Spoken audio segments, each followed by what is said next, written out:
നമസ്തേ ദോസ്തോ, Hindi world में आप सबका स्वागत है. അപ്പോൾ ഇന്നത്തെ വീഡിയോയിലോട്ട് കടന്നാലോ. ഇന്നത്തെ വീഡിയോയിൽ രീതികാലിനെ ബേസ് ചെയ്തിട്ടുള്ള കുറച്ച് ക്വസ്റ്റ്യൻ ആൻസേഴ്സാണ് നമ്മൾ ചർച്ച ചെയ്യുന്നത്.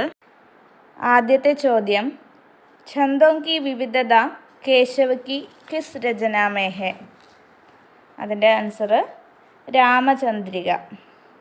അടുത്ത ചോദ്യം, സുജാൻ ചരിത് के രചയിതാ कवि का नाम बताइए. उत्तर सूदन.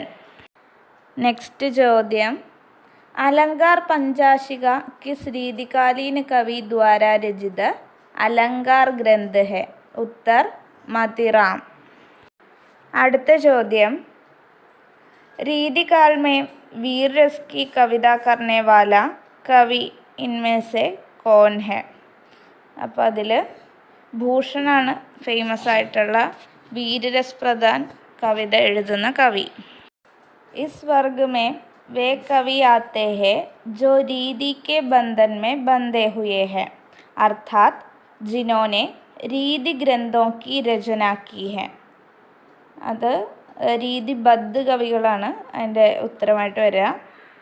നമുക്കറിയാം രീതിബദ്ധ്, രീതിസിദ്ധ്, രീതിമുക്ത്, ഈ 3 ധാരകളാണുള്ളത്. അതിൽ രീതിബദ്ധാണ് ആൻസർ. അടുത്ത ചോദ്യം, इस वर्ग में वे कवि आते हैं जो रीति के बंधन में पूर्णतः मुक्त है. അതിൻ്റെ ആൻസർ രീതിമുക്ത്. അടുത്ത ചോദ്യം, रीतिकाल को श्रृंगार काल नाम किसने दिया?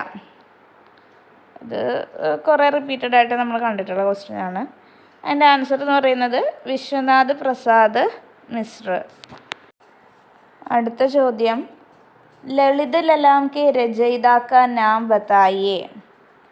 ആൻസർ മതിറാം. അടുത്ത ചോദ്യം, ഇൻമേ സെ സത്സയി കിസ് കവിനെ നഹി ലിഖി. അപ്പോൾ ബിഹാരിയൊക്കെ എഴുതിയതാണ് സത്സയി, ബിഹാരി സത്സയി. ഘനാനന്ദ് സത്സയി എഴുതിയിട്ടില്ല.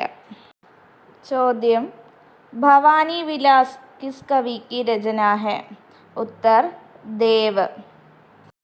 ചോദ്യം, കഠിന കാവ്യ का प्रेत किस कवि को कहा जाता है?